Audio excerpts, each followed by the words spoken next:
Pour apporter vos témoignages sur l'actualité, appelez Jean-Michel Apathy au 39 21. 50 centimes la minute, plus coût de l'appel. Jean-Michel Apathy, Maxime Switek. Et voici les deux sujets du jour avec vous au 39 21. Dans un instant, le gaspillage alimentaire. Les députés viennent de voter une loi pour lutter contre ce gaspillage dans les grandes surfaces notamment. Mais vous, au quotidien, gaspillez-vous de la nourriture chez vous ou au restaurant? Seriez-vous prêt, par exemple, à adopter le doggy bag? Appelez-nous au 39 21. Mais d'abord, le cas Benzema. Qu'est-ce qui vous arrive, Jean-Michel Apathy? Non, j'admire votre brio. Voilà, je vous regarde travailler. Je trouve ça très bien. Mais d'abord, le cas Benzema. Karim Benzema, mis en examen dans l'affaire de la sextape. Peut-il continuer à jouer en équipe de France? Le président de la Fédération française de football doit rendre sa décision cet après-midi à 16h. Vous, qu'en pensez-vous? Appelez-nous 39 21. Bonjour Patrick. Oui, bonjour à tous les auditeurs d'Europe numéro 1. Alors, qu'est-ce que vous en pensez? Oui, vous êtes à Strasbourg, alors, oui, voilà, à Strasbourg. Oui. Il y a trois aspects.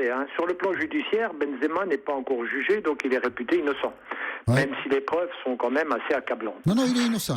Voilà, il est innocent. Sur le plan sportif, Valbuena, depuis les derniers matchs, apporte beaucoup plus à l'équipe de France que Benzema, qui est quand même relativement effacé jusqu'à présent. Oui.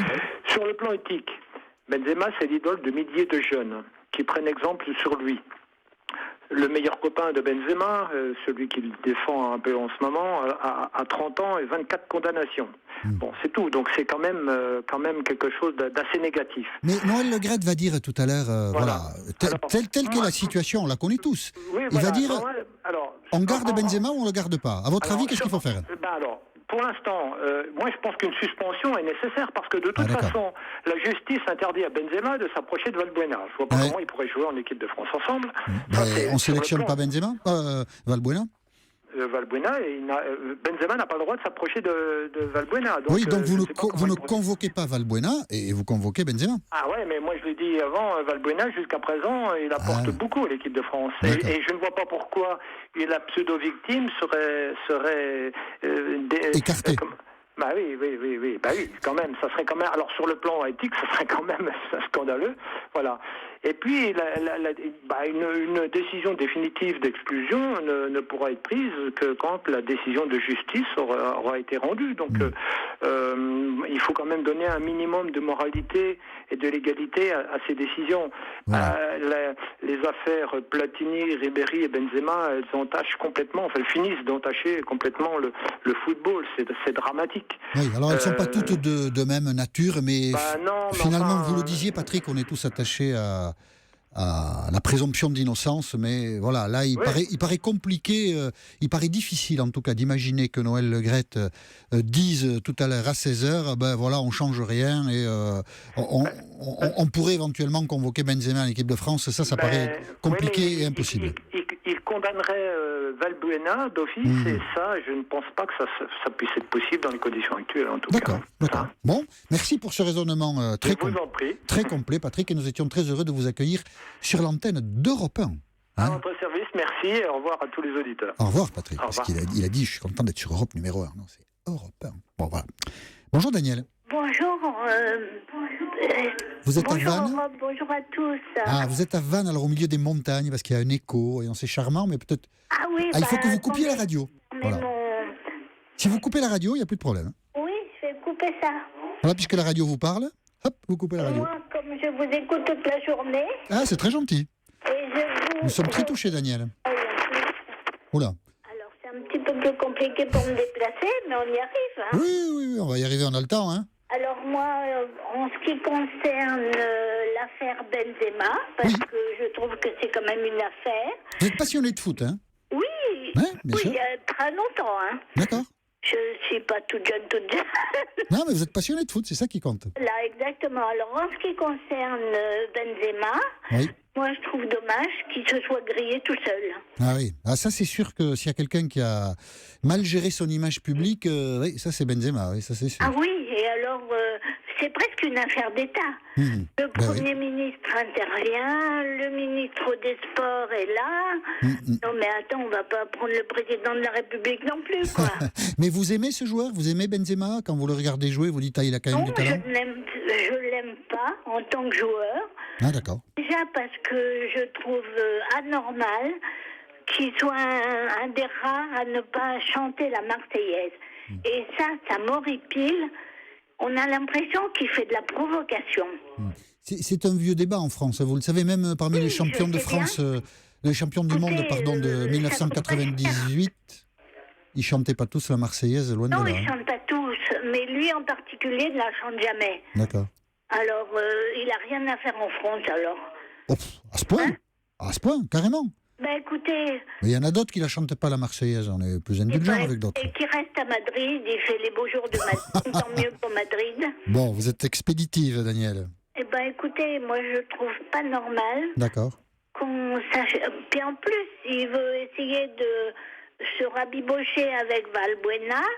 Il sait très bien qu'ils n'ont pas le droit de communiquer tant que la justice n'est pas passée. Oui. Et je trouve que ça doit être une ambiance pourrie dans l'équipe. Ah ça, écoutez, ils nous le demandent pas, mais on voudrait pas y être dans l'équipe. Hein. Ah non, moi non plus. On est d'accord. Moi non plus. Bon. Noël Le Graët aura la franchise de trancher le cas aujourd'hui. Oui. Chose que j'ai un peu de mal à croire. Ah bah écoutez, il va dire quelque chose en tout cas. Hein. Il sera bien obligé.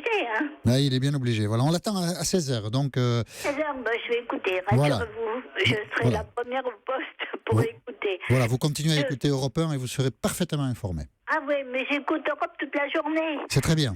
Moi, je vous écoute depuis la création de la station.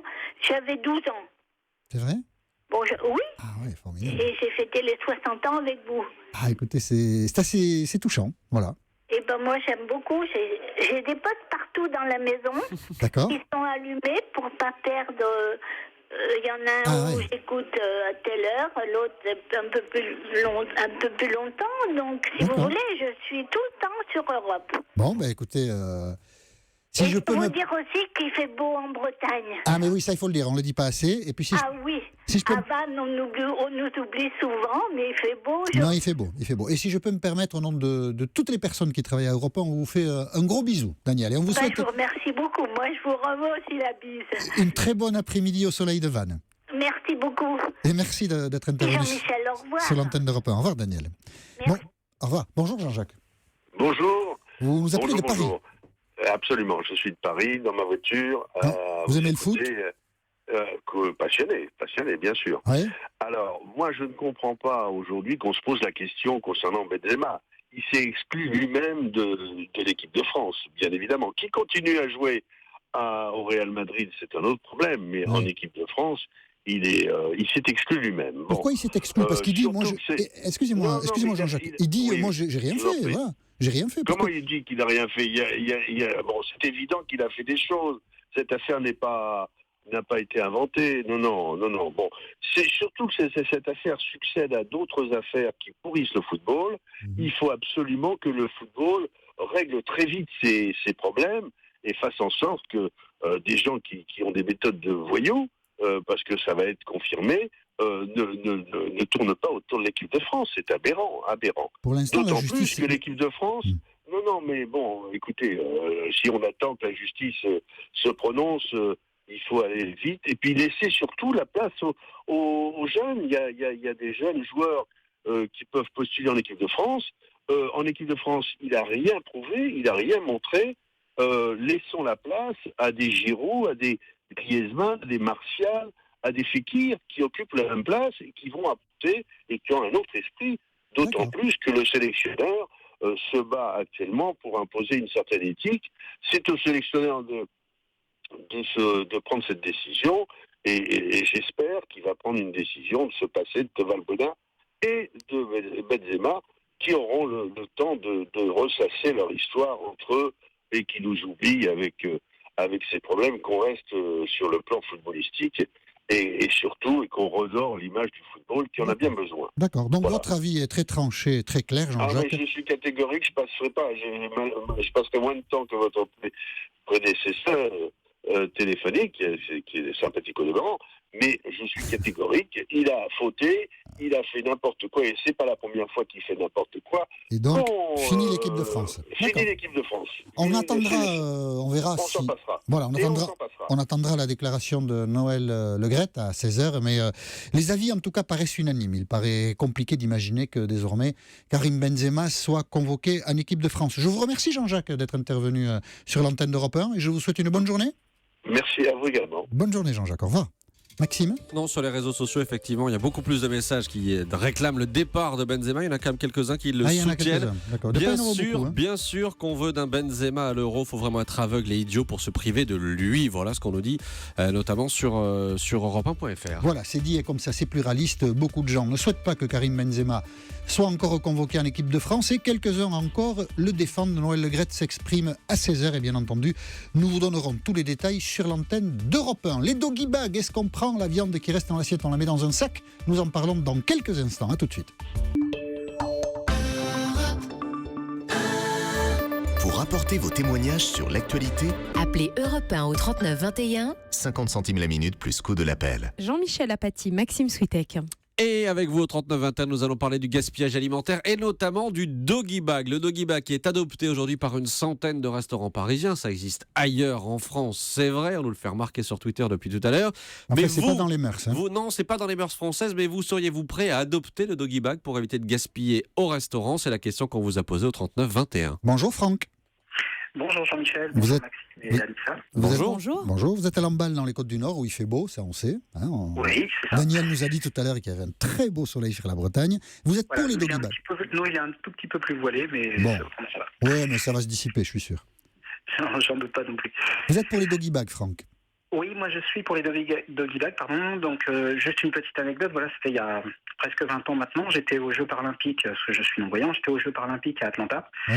Et voilà, ma compétition était finie, donc je suis allé déjeuner avec une personne, c'était une jeune femme d'ailleurs, oui, bien sûr. Vous disiez ça tout à l'heure à votre interlocuteur. Oui, bon, je disais ça pour rire. Hein. Donc vous étiez avec une jeune femme au restaurant. Voilà, et donc les portions américaines sont quand même beaucoup plus importantes qu'en France. Et voilà, on m'a proposé de ramener un morceau justement un morceau de viande. Voilà, et ça m'a posé aucun problème. Et ça n'a pas choqué la personne avec qui vous déjeuniez? D'accord. Non, pas du tout. Et je vois pas pourquoi en France ça nous choquerait, quoi. Enfin, je veux dire, ça évite en effet le gaspillage. Et puis voilà, quoi. Moi, je trouve que c'est plutôt intéressant comme idée. Oui, comme démarche, oui. Mais c'est éloigné de notre culture. Je sais pas. Peut-être pourquoi je ne sais pas exactement. Mais je sais pas pourquoi on n'a pas l'habitude de ça, mais voilà, c'est pas partir du restaurant avec un sac. Voilà, en France on le fait pas, donc on le fera peut-être parce que l'écologie, parce que le gaspillage vont nous faire prendre conscience qu'effectivement il ne faut pas jeter de la nourriture. Mais Franck, pardon, depuis ce matin, pour vous donner les coulisses, depuis ce matin on discute de sujet avec Jean-Michel Apathy. Il est hermétique totalement à l'idée et je n'arrive pas à comprendre pourquoi. Qu'est-ce qui vous pose problème, Jean-Michel, avec le doggy bag? Je vais vous dire très simplement. D'un mot, Maxime, je suis désolé que vous ne l'ayez pas compris avant. C'est inélégant. Voilà. Il n'y a rien d'inélégant. Et là, hop, il a le sifflet coupé. Non, il n'y a rien d'inélégant. Mais si, on parle que ça bouffe les restaurants. Mais vous êtes d'accord avec Maxime parce que c'est un complot. Voilà. Voilà. Vous connaissiez déjà ou il y a un truc Mais où est l'inélégance? Au contraire. Mais j'ai le droit de dire ce que je veux. Vous êtes comme Bartolone, vous êtes super intolérant. Ah non, on n'a pas le droit à ça. Mais Jean-Michel finit toujours son assiette, donc de toute façon, il n'aura jamais de doggy bag. Bon, c'est Franck qui est l'invité d'Europe 1. Hein. Bon, enfin, voyez. Je ne sais pas si vous avez un... Bon, comme vous êtes du Pays Basque, je connais aussi le Pays Basque, c'est vrai qu'on a un bon coup de fourchette en bas. Ah oui, on a un bon coup de fourchette. Enfin, les portions américaines, moi, sincèrement, j'ai aussi un bon coup de fourchette, mais les portions américaines sont quand même bien... Enfin, je sais pas si vous avez... J'imagine peut-être que vous avez été là-bas. Oui. Et les portions sont quand même beaucoup plus importantes que chez nous. Oui. Et même, pourtant, à l'époque, je vous dis, j'avais 27 ans à l'époque. Vous n'aviez pas pu tout finir. Non, franchement, non, parce que pourtant, je suis un viandard, comme on dit. Mais là, l'entrecôte était vraiment épaisse et très, très, très grande. Et j'en avais laissé un bon quart. D'accord. Et que j'ai fini au village olympique, tranquillement, le soir. Voilà. Et donc, si... Avec une totale élégance. Voilà. J'ai mangé avec... J'ai pas mangé avec les doigts, voilà, c'est ça. Non. Voilà. Ouais, très. Écoutez, donc nous verrons dans quelques semaines, quelques mois, s'il y a en Bretagne, dans la région de Lamballe, des restaurateurs qui proposent un doggy bag. Ben voilà, ça serait une bonne idée, parce que, voilà, parce qu'en Bretagne, on mange bien aussi, et bon, je pense qu'il y a quand même pas mal de gâchis. Le message, C'est dommage. le message est sans doute passé, des restaurateurs nous écoutent et ils le feront sans doute. Et peut-être ils nous ont J'espère. même pas attendu. Merci en tout cas beaucoup Franck Je vous en d'avoir prie. apporté votre témoignage sur l'antenne d'Europe 1 et je vous souhaite une très bonne journée à Lamballe. Merci beaucoup, Jean-Michel. Au revoir Franck. Au Bonjour revoir. Claudine. Bonjour, Vous êtes à Saint-Fucien, exactement. dans la Somme. Un petit village près d'Amiens. D'accord. Voilà. Doggy bag alors? Eh bien, écoutez, moi, je suis pour. Et je peux vous citer l'exemple récent. Hier, dans une brasserie de Lille, Oui. après une entrée, on m'a servi à une spécialité du Nord, le potch de vlèche. Ah, très très bon le pot de chevelèche. Je sais Voilà. pas ce que c'est quoi?